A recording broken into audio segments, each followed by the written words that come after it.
I work for an affiliate company. I am a merchandiser, and the sole product of the company I work for is Anheuser-Busch products. So with all this canceling going on, I've never seen such little sales in this past few days on these products.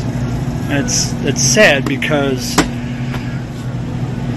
when people don't buy this beer, I don't make money, and I can't feed my family. So it's kind of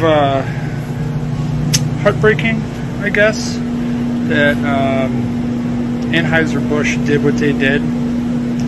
They don't know their clientele, so it's kind of heartbreaking. Thanks, Anheuser-Busch. I may not be able to feed my family coming up here soon.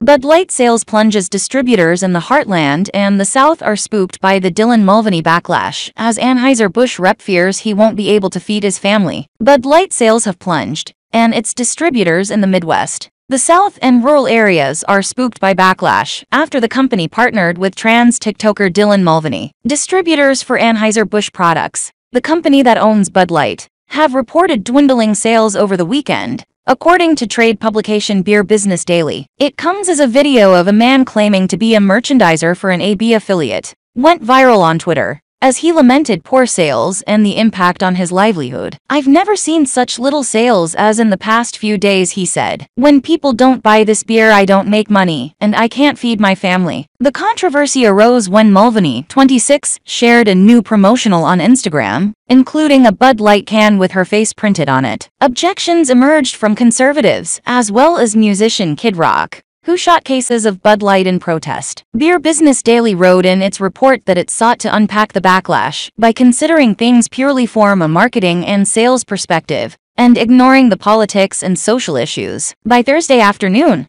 we had reached out to a handful of AB distributors who were spooked, most particularly in the Heartland and the South, and even then in their more rural areas, it published on Monday. It specified that data was limited, and that the Easter weekend had disrupted consumer patterns, making it harder to spot trends. With the very limited data from a handful of wholesalers, it appears likely Bud Light took a volume hit in some markets over the holiday weekend, particularly in rural areas, which consist of their higher share markets, it published. Anheuser-Busch distributors in the U.S. are split between blue-silver distributors that stock MillerCoors products, and red distributors which deal in InBev products, the parent to Budweiser and Bud Light. Blue-silver distributors were said to be reaching record-high sales, while the publication received anecdotes of a sea of blue and red Budweiser and Bud Light remaining untouched in cold boxes. It clarified that it was not clear to what extent that was a result of Easter or the backlash. The controversy also coincided with the launch of Yuengling in Missouri,